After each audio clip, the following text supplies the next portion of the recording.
If you thought things were already intense in The Young and the Restless, then Friday's episode takes it to a whole new level. Right from the start, there's this uneasy feeling, like something is very wrong, and it all begins with Chelsea. Chelsea is on the phone, her voice tight with worry as she speaks to Sharon. You can hear it instantly, this isn't just concern, this is fear. She admits that Nick is missing, completely off the radar. And not only that, Adam has gone after Matt, trying to track Nick down. Now here's where things start to feel even more dangerous. Adam hasn't checked in. No call. No message. Nothing. And that silence? It says everything. On the other end, Sharon tries to stay calm, but deep down, she can feel it too. That gut instinct kicks in, the kind that tells you something bad is already happening, even if you don't have proof yet. Chelsea feels it. Sharon feels it. Something is off, and it's getting worse by the second. But before they can even process what's happening, there's a knock at the door. Chelsea freezes for just a second. Because somehow, she already knows who it is. When she opens the door, there he is, Matt. Calm. Casual. Like nothing is wrong. And that's what makes it so unsettling. Chelsea doesn't hold back. The moment he steps inside, she demands answers. Her tone is sharp, controlled, but underneath, there's panic. She needs to know where Nick is. She needs to know what happened. But Matt? He doesn't play along.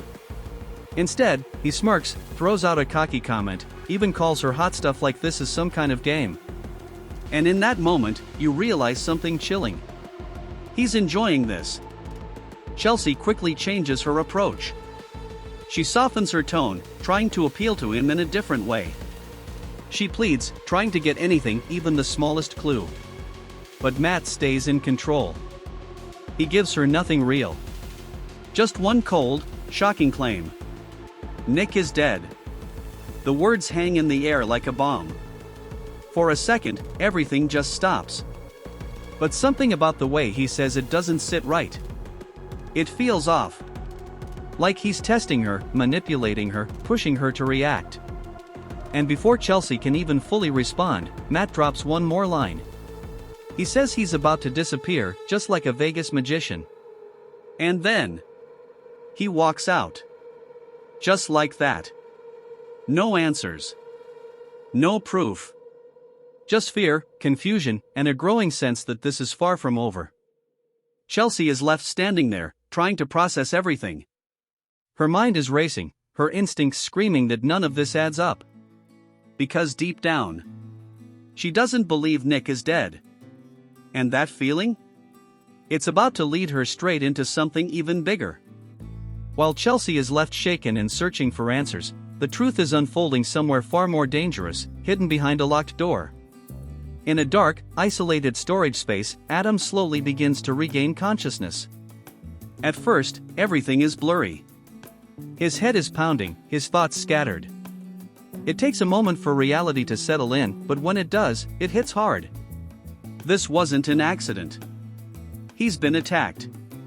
And worse, he's not alone. As Adam forces himself up, still unsteady, he spots Nick lying nearby, completely out cold. For a split second, panic flashes across his face.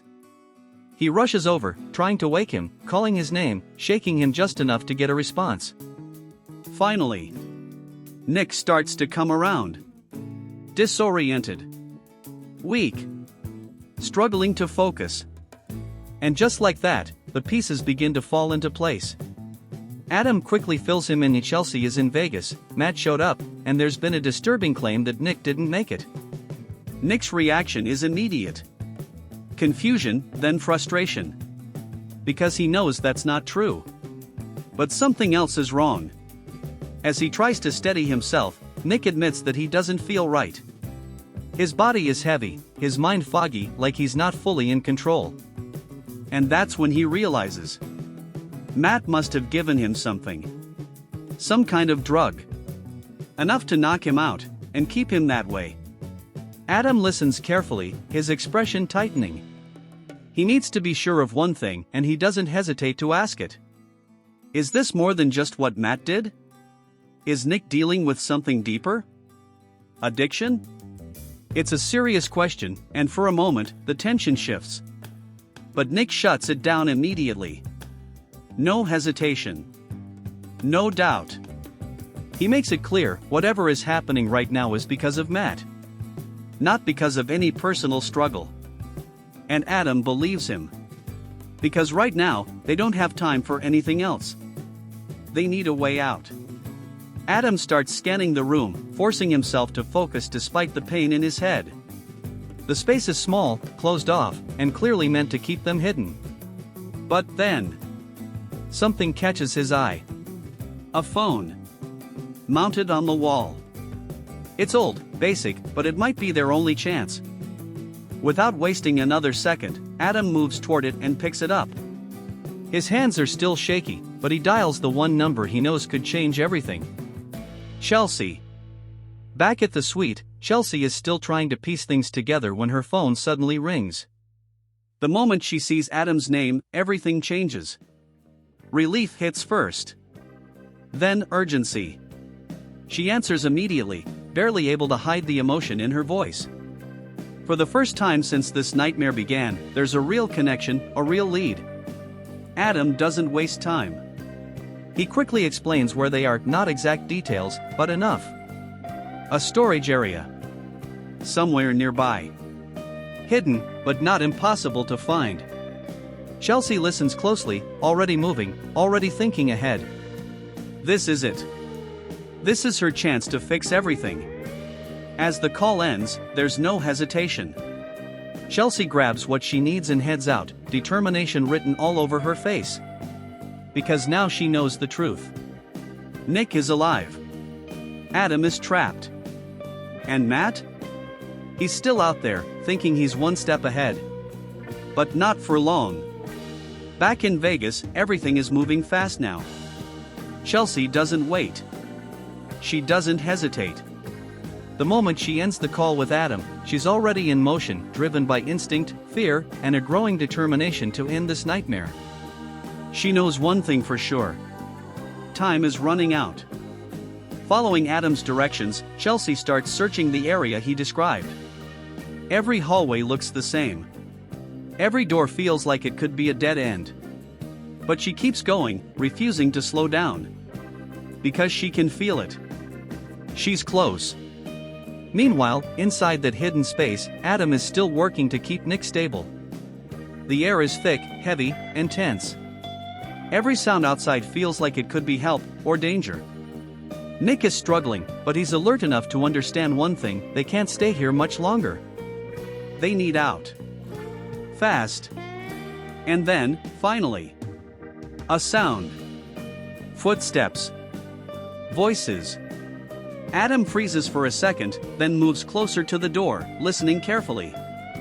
And that's when he hears it. His name. Adam. It's faint at first, but unmistakable. Chelsea. For a split second, relief breaks through the tension. Adam immediately responds, calling back, letting her know they're right there, trapped behind a specific storage door. Now everything depends on what happens next. Outside, Chelsea follows the sound. Her voice gets louder, more urgent, as she calls out again and again. And finally, she finds it, the exact door Adam described. Locked. But not impossible. Chelsea doesn't waste time. She starts working on it, pushing, pulling, looking for anything that will give her access. Her focus is sharp, almost laser-like. Nothing else matters right now. Because she knows what's on the other side. And she's not leaving without them. Inside, Adam hears the struggle. Every movement outside gives him hope. He keeps Nick steady, telling him help is here, just hold on. Then suddenly, the lock gives way. A sharp click. And the door swings open. Light floods in for the first time. And there she is. Chelsea. For a moment, nobody speaks. It's just relief, raw and overwhelming. Then everything happens at once. Adam moves first, helping Nick to his feet. Nick is weak, still shaken, but he's alive. Chelsea steps in immediately, checking on both of them, making sure they're okay. They made it. But the danger isn't gone yet. Because as they begin to move back towards safety, Nick notices something on the floor, small, hidden, easy to miss. Drug baggies. Evidence. His expression changes instantly. Without saying a word, he quickly reaches down and secretly takes them. Fast. Quiet.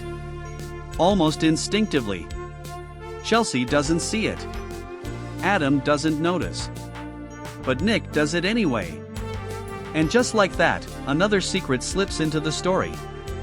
Moments later, the three of them finally make it back to Chelsea's suite. The atmosphere shifts from survival mode to recovery, but the tension is still there, lingering in the background like a shadow. Nick heads straight to the bathroom. He shuts the door. A few moments later, he comes out looking different.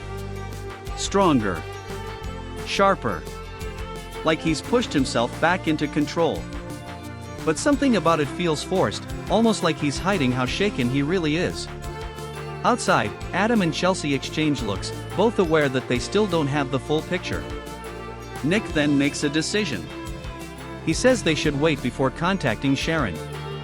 His reasoning is simple: if she finds out now, she'll jump on the first plane to Vegas, and things will get even more complicated. Adam understands, but he also knows time is not on their side. Because Matt is still out there. And Nick believes Matt couldn't have gone far. That belief quickly turns into determination. A plan starts forming in his mind. They're not just going to wait. They're going to go after him. And this time, they want answers. Real answers. Not lies. The tension doesn't fade after the rescue.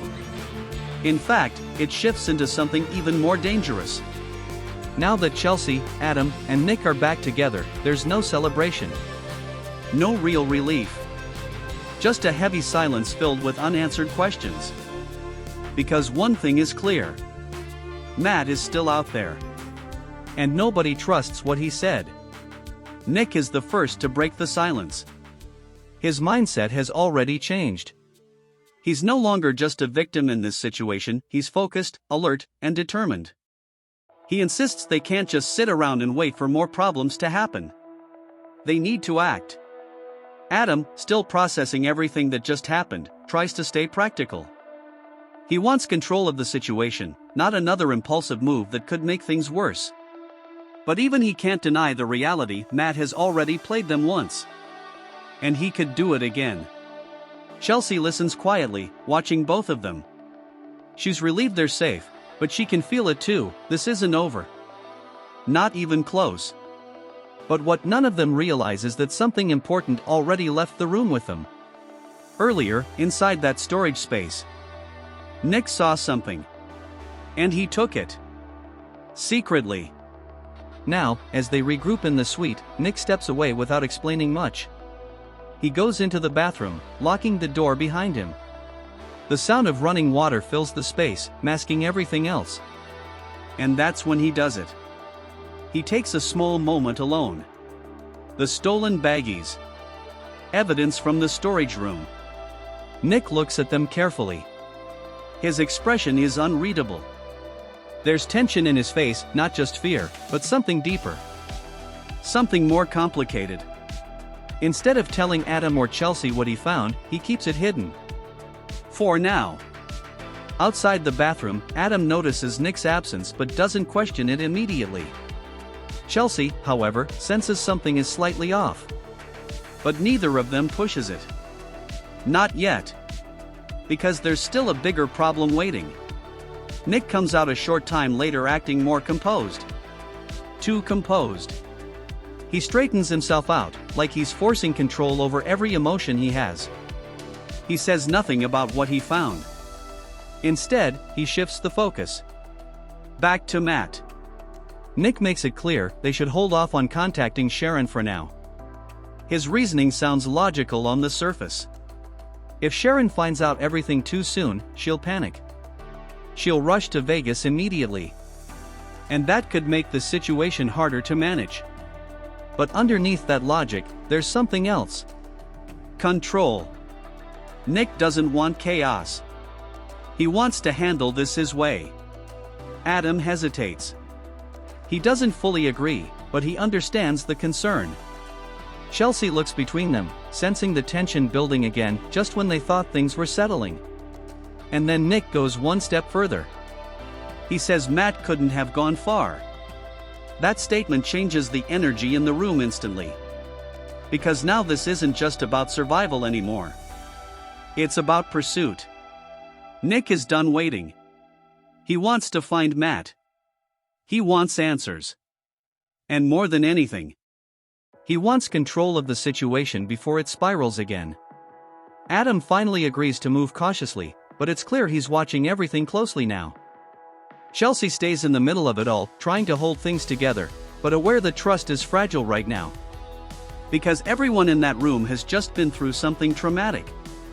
And trauma changes people. Even if they don't admit it yet. As the three of them prepare for what comes next, there's an unspoken understanding hanging in the air. This is not over.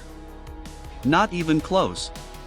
And whatever Matt started, it's about to escalate again. While chaos unfolds in Vegas, back in Genoa City, another storm is quietly building, one that's just as complicated, just in a different way. Jack Abbott is trying to hold things together, but it's clear he's not in a good place emotionally. Every conversation he has lately seems to circle back to the same issue: relationships falling apart, trust breaking down, and damage that can't be easily fixed. Nikki Newman is in the same position. She's also trying to figure out how to repair what's been damaged in her own life. The problem is, neither of them is finding real answers. Instead, they're just stuck in the same loop, talking about solutions that don't actually solve anything. Then the dynamic shifts again. Victor Newman enters the scene, and immediately the energy in the room changes. His presence alone is enough to create tension. Victor doesn't waste time. He makes pointed remarks about Jack and Nikki being together, clearly enjoying the discomfort it creates. There's history there, and it shows in every word he says. Jack doesn't take it lightly. Not at all. Before things can spiral further, Diane Jenkins Abbott steps in. She adds another layer to the situation, acknowledging Victor's earlier suspicions and, in a surprising moment, even admitting that Victor might have been right about Jack in some way. That statement hits hard. Jack is caught off guard. He struggles to process what she's implying. It feels like a shift, like trust is slipping again right in front of him. Diane doesn't back down. Instead, she questions Jack directly, suggesting that if he feels betrayed, then maybe he should understand that this is exactly how she feels too. That comparison changes everything in the moment. Emotions rise quickly. Jack finally snaps back at Victor, blaming him for the ongoing destruction in his life and relationships. His frustration is clear: he feels pushed, cornered, and misunderstood. And in that frustration, he makes something very clear. He's not going to let this go. Not this time. He will get payback. Meanwhile, across town at Lauren Fenmore Baldwin's office, a very different kind of scene is unfolding. Michael Baldwin surprises Lauren with flowers, a card, and a bottle of bubbly. The mood shifts completely, from tension to warmth. For a brief moment, everything feels lighter. Michael and Lauren share a dance inside the office, letting themselves enjoy a rare moment of happiness. It's playful, intimate, and a reminder that not everything in Genoa City is conflict and chaos. But even here, there's an undercurrent. Because in this world, peace never lasts long. And as the episode wraps up, there's a lingering warning in the background. Lauren's position at her company may not be secure for long. So while one group is dealing with danger and rescue in Vegas, and another is dealing with emotional warfare in Genoa City, everything is still moving forward. And nothing is truly settled. Not yet. In the world of the young and the restless, few characters have managed to survive as many ups and downs as Sally Spectra. Played by Courtney Hope, Sally is the kind of character who never stays down for long. Every time life knocks her back, she finds a way to rebuild herself, often coming back even stronger than before. But lately, something feels different. A lot of fans have started asking the same question: is Sally being overlooked in Genoa City? Because when you really look at her journey, it hasn't been easy. Sally has faced heartbreak, career setbacks, and constant struggles in both her personal and professional life. And even though she keeps pushing forward, it sometimes feels like she's not getting the kind of attention or opportunities her story deserves. That's where the frustration begins. Not just for the character, but for the fans watching her story unfold. There's also growing discussion around Sally's direction in the show. Some viewers believe she's not being used to her full potential anymore, especially considering how strong her presence once was in the fashion world storyline. And that brings up a bigger idea. What if Sally Spectra's next move isn't in Genoa City at all? For a while now, speculation has been building that she could make a major life change. Some fans believe she might leave and return to Los Angeles, reconnecting with her past and possibly stepping into a new chapter connected to Katie Logan's fashion world. It's not just random talk either. Sally's current situation in Genoa City doesn't feel stable. Professionally, she's been struggling to find the success she wants. Personally, she's been dealing with disappointment and uncertainty. And when both parts of life start to feel stuck, big decisions usually follow. Still, nothing is confirmed. Nothing is decided. But in soap world terms, that's exactly when things start to shift the most. Because characters like Sally don't stay in one place forever. They evolve. They break down. And then they rebuild again. The question now is simple. Will Sally Spectra rebuild herself in Genoa City? Or is a return to Los Angeles waiting just around the corner? As the story of the young and the restless continues, Sally Spectra finds herself standing at a crossroads in her life. On the surface, things may not look completely out of control. She's still in Genoa City, still trying to push forward, still holding on to her ambitions. But underneath that surface, there's a growing frustration that she can't ignore anymore. It's not just about one bad moment or one setback. It's a pattern. And Sally is starting to feel it. For someone who once had big dreams in the fashion world, the current reality feels smaller than what she imagined for herself. The opportunities aren't coming the way she expected. The recognition isn't where she hoped it would be. And that kind of disappointment builds slowly, until it becomes impossible to ignore. This is why fans are starting to talk more about her future. Because when a character like Sally feels stuck, viewers immediately start wondering what comes next. One of the biggest discussions right now is the idea of her leaving Genoa City altogether. Not in a dramatic exit, but in a strategic reset. A return to Los Angeles has become a popular theory among viewers. The idea is simple: Sally could reconnect with her past life, especially her ties to the fashion industry and old connections that still exist there. For many fans, that feels like a natural direction for her story. Not because she is failing, but because she might be outgrowing where she is. And in soap storytelling, that kind of shift often leads to some of the most important character transformations. Still, there's another side to this. Sally is not someone who gives up easily. Her entire personality is built on resilience. Every time she has been knocked down before, she has managed to get back up. Stronger. Sharper. More determined. That's why this situation feels so uncertain. Because she could just as easily stay and fight for her place in Genoa City. Or she could decide that a fresh start is the only way forward. Right now, everything remains open. No final decision. No confirmed direction. Just tension building quietly in the background. And in soap opera storytelling, that's usually the calm before something big happens.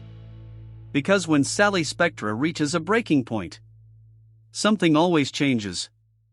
And whatever comes next will shape her story in a completely new direction. In the ongoing world of the young and the restless, Sally Spectra's situation continues to quietly build tension, even when nothing dramatic is happening on the surface. Because sometimes in soap storytelling, the biggest shifts don't come from explosions or confrontations. They come from silence. And Sally has been living in that silence for a while now. Day by day, she continues her routine in Genoa City. She shows up, she works through challenges, and she tries to maintain confidence in a situation that doesn't always reward her efforts the way she expects. But internally, things are shifting. There's a growing awareness that her current path may not be aligning with her long-term goals anymore. And that realization changes everything. For someone like Sally, who is driven by ambition and creativity, stagnation feels heavier than failure. Failure can be fought. Failure can be fixed. But feeling stuck, that's harder to ignore. This is why her storyline has started to attract so much attention from fans again. Because viewers can sense when a character is standing at a turning point. And Sally Spectra feels like she is approaching one. The idea of a major life decision keeps circulating in discussions among fans. Not as a confirmed storyline twist, but as a possibility that feels increasingly realistic. Could she leave Genoa City? Could she step away from everything she has been trying to build here? Or is she preparing for a comeback that no one sees coming? That uncertainty is what keeps her story interesting. Because Sally has never been a passive character. She doesn't just accept circumstances. She reacts to them. She adapts. She rebuilds. And if she does decide to stay, it likely won't be in the same position she is in now. Something will have to change. Her career direction. Her personal relationships. Or maybe even her entire approach to life in Genoa City. At the same time, the idea of Los Angeles continues to linger in the background like an unresolved thread. It represents more than just a location. It represents opportunity, familiarity, and a version of herself that once had clearer direction. That contrast is important. Because right now, Sally is caught between two identities. One tied to persistence in Genoa City. And another tied to reinvention somewhere else. Neither choice is easy. And neither guarantees success. But both represent change. And change is exactly what her story seems to be building toward. As of now, nothing is confirmed within the storyline. No official decisions have been made, and no clear direction has been revealed on screen. But in storytelling terms, when a character reaches this level of emotional and professional uncertainty, it usually means something is coming.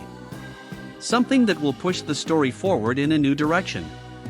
And for Sally Spectra, that next chapter could define everything that follows. Whether she stays, or whether she leaves. One thing is clear. Her journey is far from over. And the next move will matter.